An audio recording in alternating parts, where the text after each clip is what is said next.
Hello students and welcome to the lecture. So students, as we know that we are covering the general awareness and basically we are covering the medieval history.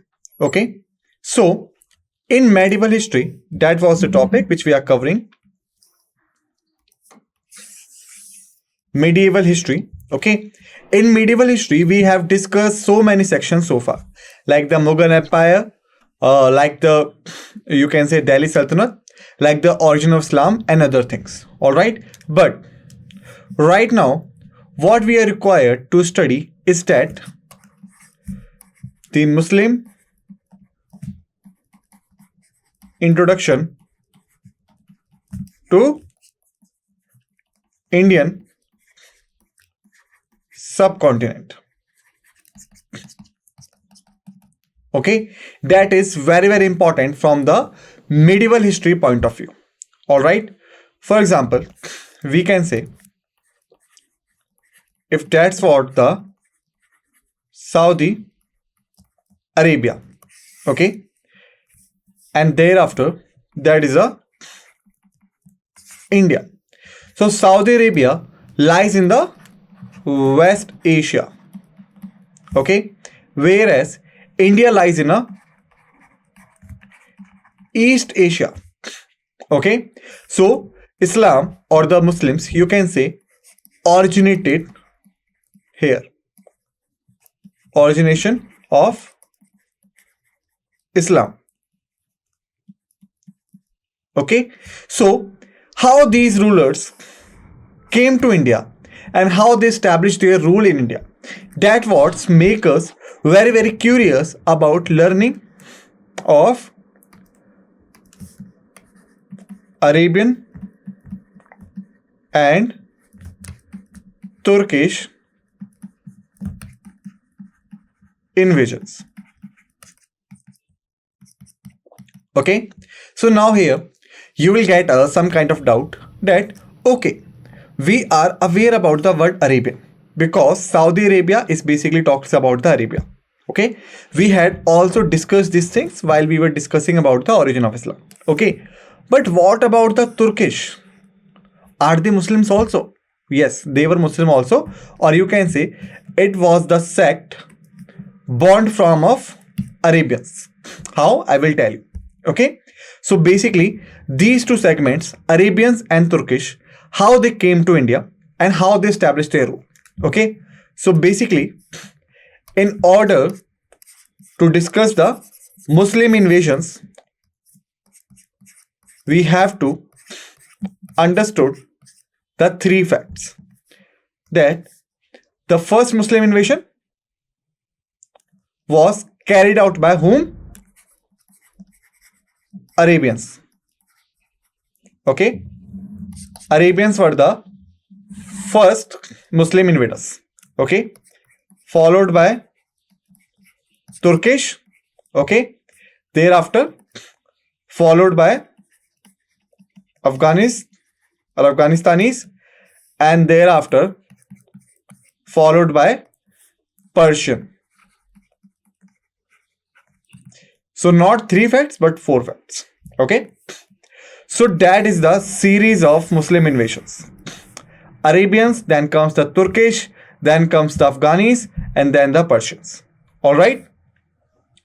So this is the series of Muslim invasion, you can say. Okay, and it is a part of medieval history. So basically, we will only discuss about the Arabians and the Turkish because about Afghanis, Delhi Sultanate, and about Persian, Mughal Empire, we had already discussed. Okay, so it means that the left out ones are the Arabians and the Turkish. So let's start with an overview first. That's the overview.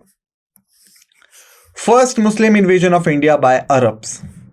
The initial Muslim invasion of India was led by the Arabs and their commander name was mohd-bin-qasim at Halb.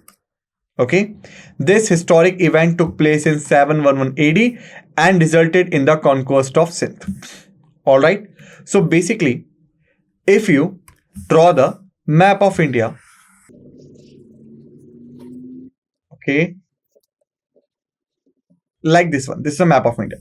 Okay, so basically nowadays, that's how the maps look like. Okay, we have the Pakistan here and Bangladesh here. Okay, and also we have the Afghanistan here, right? That's how the today's map look like. But in the ancient time, basically these entire area is a part of the Great Indian Empire. The Great Indian Empire. Okay, so the Arabs who were leading by mohd-bin-qasim, when they attacked, basically they captured the Sindh region. That is the Sindh region, which currently located in Pakistan, but it was the part of Indian subcontinent, or you can say the Great Indian Empire. Alright, so remember this thing. Leader name was mohd-bin-qasim. The year was 711. He was the leader of Arabian army and they conquered the Sindh. They captured it. Alright. Thereafter, we have the first Turkish invasion of India by Mahmud of Ghazni. Also, you have listened his name as Mahmud Ghazni. Okay. Ghazni was a place, or you can say his capital. Alright. The first Turkish invasion of India was commanded by the Mahmud of Ghazni, primarily driven by a quest for wealth. Between 1000 to 107 AD, 1027 AD, Mahmud launched a total of 17 invasions into India, often under the pretext of jihad. Okay, so here let me tell you one thing. Basically, the Arabians were the founders of Muslims, founder of Islam, you can say. Okay, Prophet Muhammad, he was the Arab. Okay, thereafter, how's the Turkish clan born? Okay, so basically, it was born by the Septuagint. Septuagint was the founder of Turkish kings or Turkish kingship.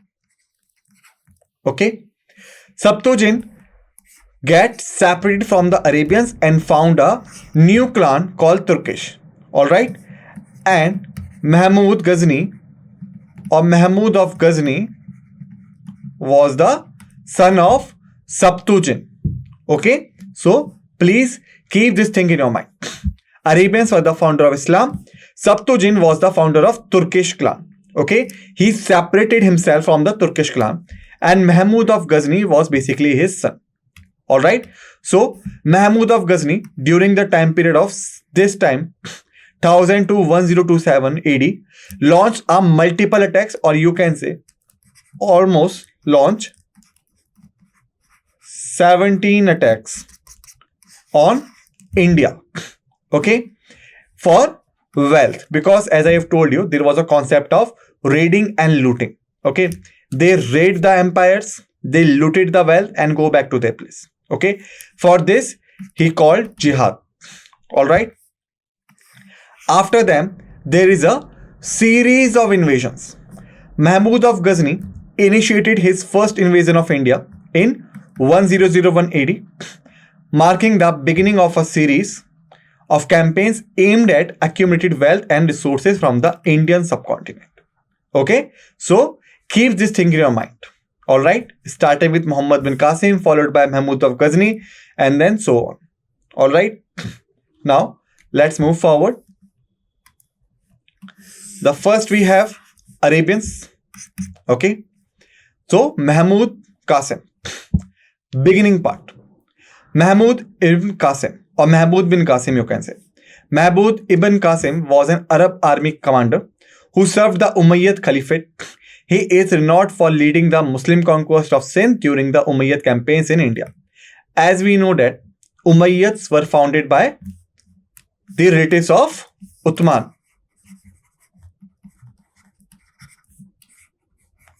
Relatives of Uthman. Okay, Uthman was the third caliphate. Okay, the relatives of Uthman, you can say, overthrown whom?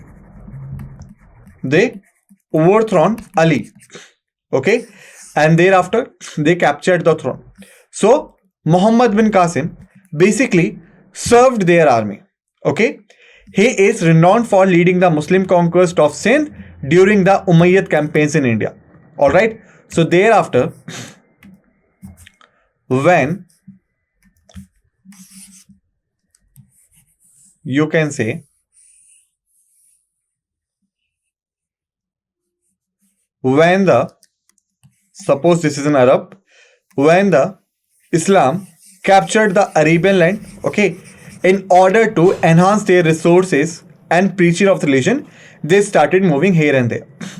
Similar thing was happened that they came to India, and when they came to India, the dynasty which were ruling the Arabian peninsulas were Umayyads, okay, and their leader was Muhammad ibn Qasim.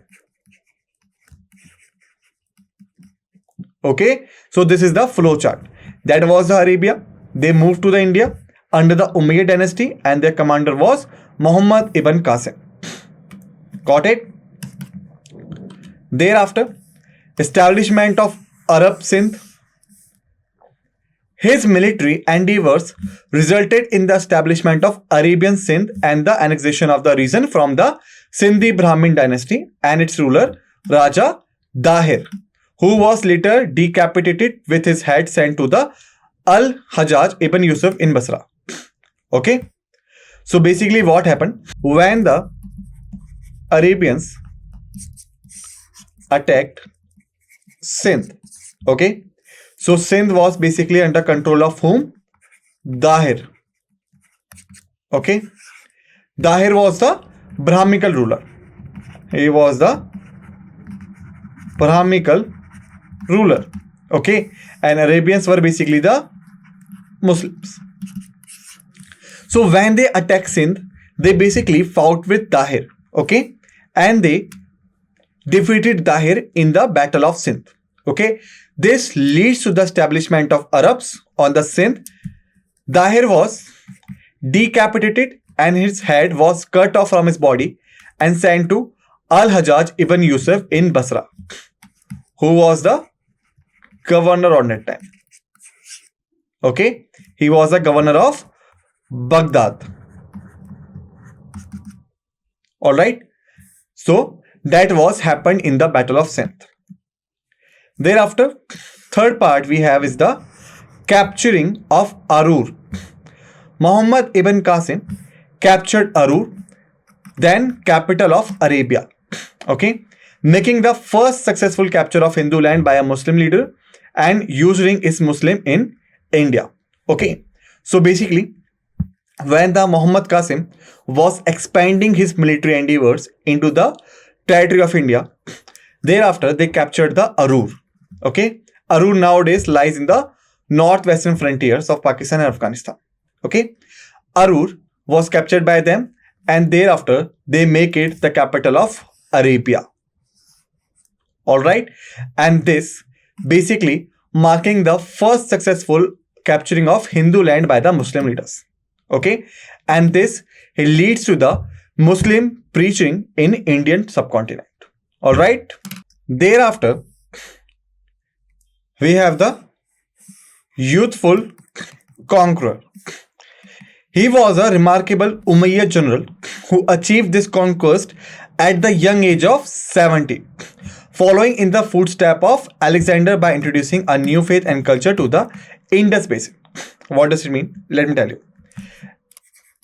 Actually, Alexander the Great.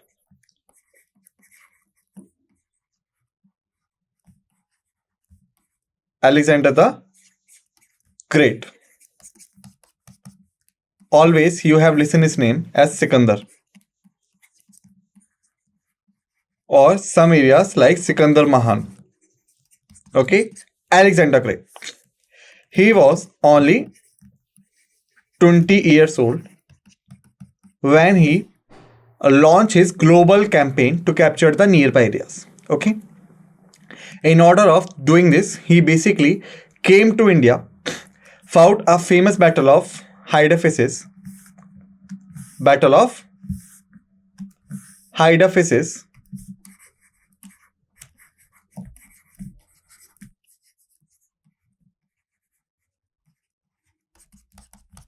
which is also known as Jhelum battle or Battle of Jhelum. Okay, during this battle, there was a Alexander versus Porus.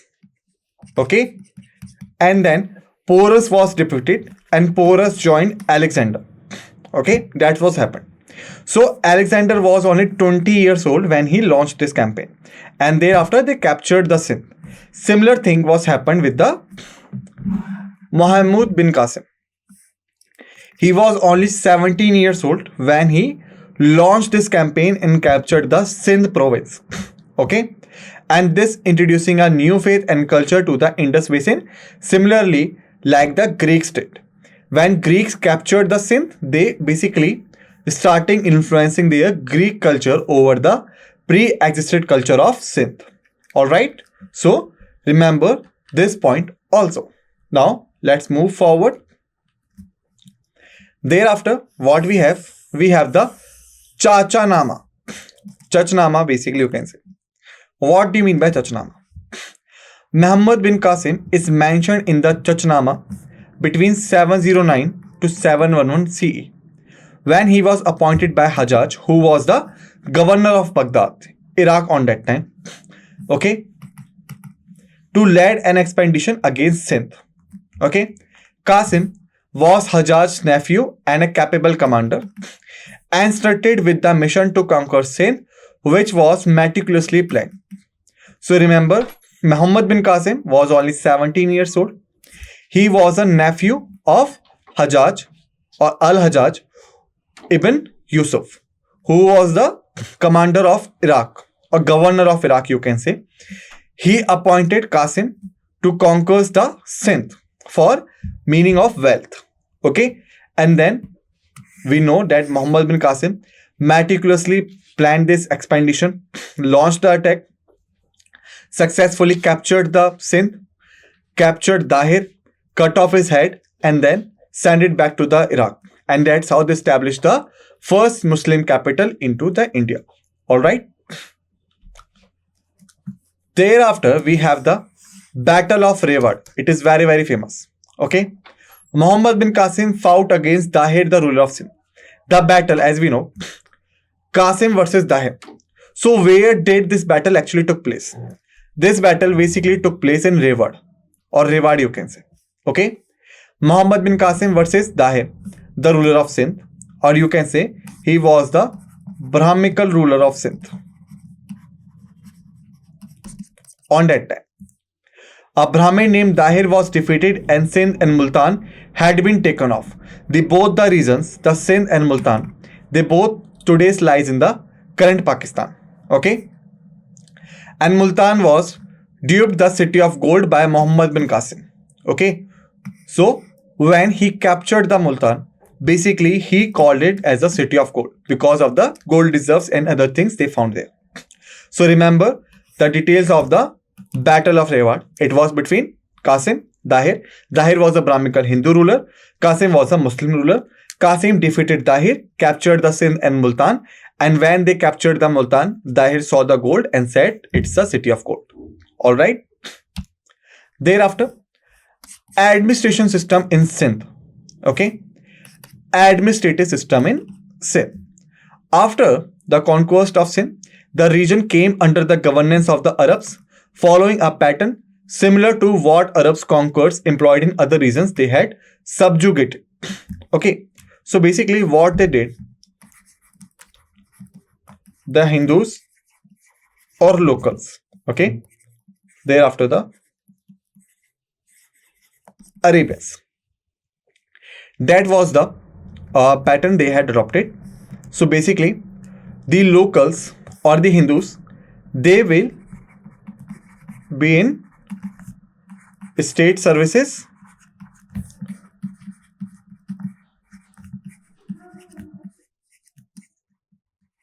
but at lower levels.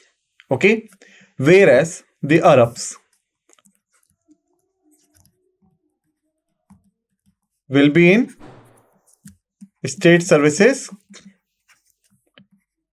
but at higher levels. Okay, that was their pattern. It means they will employ the local people, the local Hindus, so that they could have a better and efficient administration in the place. But their command will be in the hands of the Arabs, the top officials. Okay, so that was the pattern they had adopted while ruling in India. Okay, or Sindh you can say. Thereafter, liberal administration. Scholars believe that this early Arab administration pattern was relatively more liberal compared to the later systems. This was partly because the school of Islamic law in the earlier centuries were not as rigid as it became in later centuries.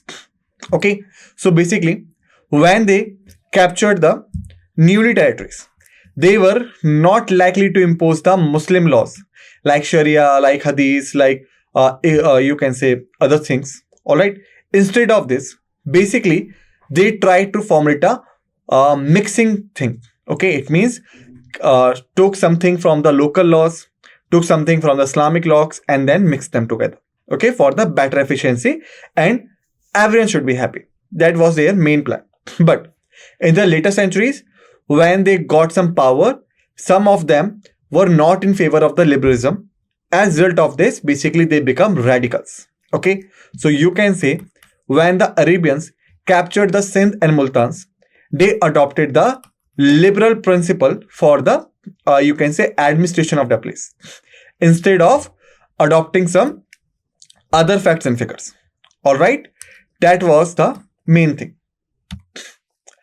Thereafter, impact on Muslim regimes. As a consequence of less strict interpretation of Islamic laws during the early centuries, Muslim regimes across the world were perceived to be more lenient and less austere. This contrasted with the stricter governance seen in later centuries. Actually, what was the concept behind the Islam? Two concepts, or you can say three concepts basically. The first is the worshipped of one God only. Okay. Second is part of community or ummah. And then third is concept of brotherhood and you can say communalism. Okay. These three things were there. Worship of one God called Allah, part of community called Ummah, and then brotherhood and communalism. It means sharing of the resources. That was their main concept. But when they captured the new lands, basically they adopted the liberal principles. Because of this, the local powers and you can say the locals of the newly conquered territories were not seeing Muslims as the lenient and less austere. Okay, so because of this, the top Muslim officials, or you can say Ummah and others, they felt that we should be some stricter and we should become some radical, so that people should adopt the policies which we are following, and thereafter they should start respecting the Muslims. Okay, that was the impact on Muslim regimes. Got it? Now let's move forward. Thereafter we have the historical trends. This trend is observable in the ease of various Muslim rulers, including Turkish and Mughal dynasties, which governed India from the 12th to the 18th centuries. Okay, so basically, what they did after conquered the Sindh and Multan, this thing was very much similar, and some of these things were also be found in the case of Turkish and the Mughal dynasties, which came after them and ruled India from 12th to the 18th century time period. All right. Turkish Mahmud of Ghazni introduction. All right. So students, basically with this, we have finished the Arabian part. In the next lecture, we will start with the Turkish part. Till then, just revise all the facts and figures we have discussed in this lecture and be ready for the another lecture. With this note, let's end this lecture and thank you.